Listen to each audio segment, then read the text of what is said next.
Hello there, friends. It's me, Desiree with Clearday. Welcome to today's Chicken Soup for the Soul, where we are reading about America's heroes. Today's title is Shorty and Me. Heroism is the divine relation which in all times unites a great man to other men. Thomas Carlyle. It was early morning when I pulled into the parking garage at Cleveland Hopkins International Airport.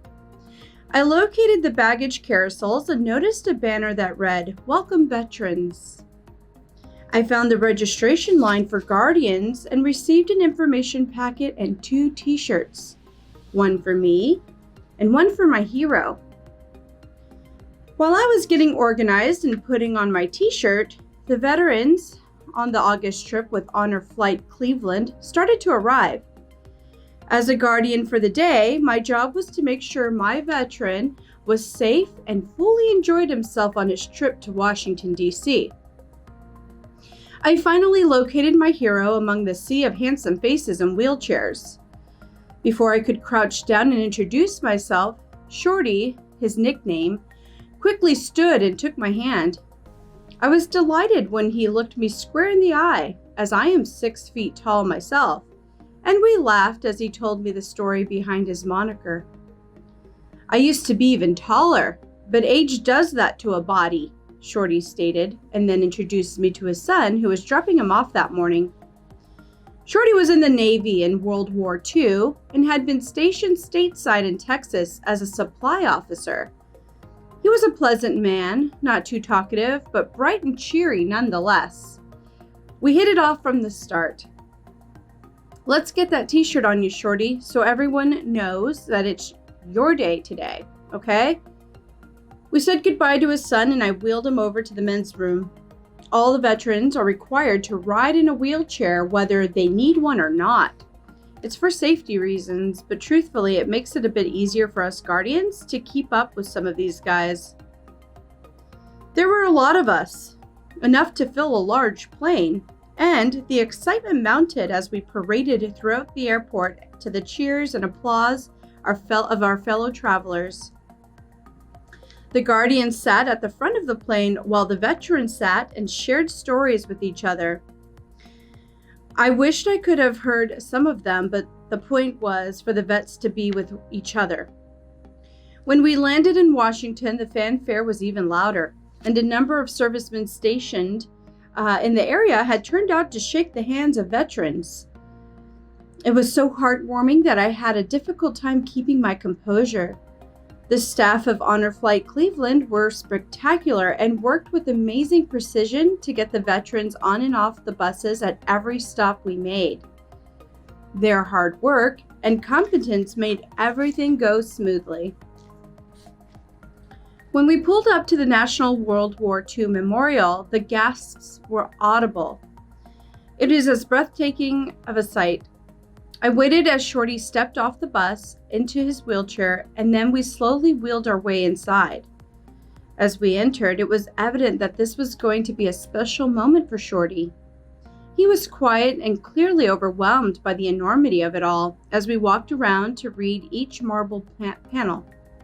We finally had to sit and take in all of it as a whole. "Do you feel like this monument is for you, Shorty?" I asked. "Yes, I do. Truly, I do. For all us guys. I think you should claim a part of it just for you."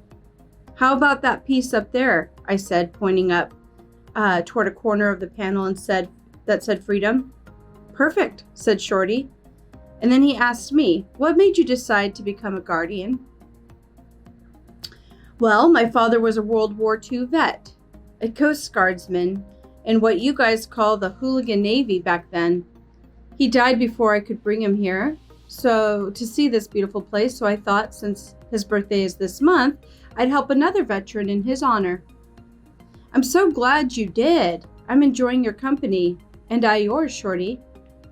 We sat in silence for a while longer, and then he had his picture taken standing next to part of the monument that was marked Ohio, and we boarded the bus.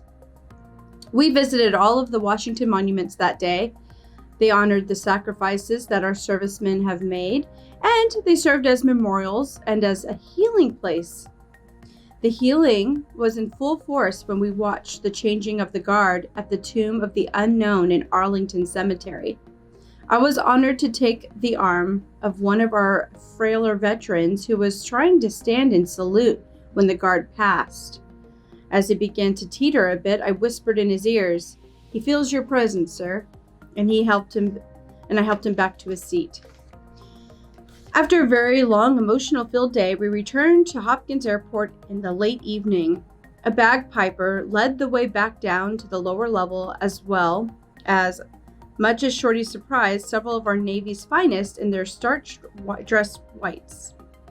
When we reached baggage claim, we were reunited with Shorty's son, but before we left, we made sure to get our picture taken with a group of those Navy men and women, each one making Shorty feel so very special and honored.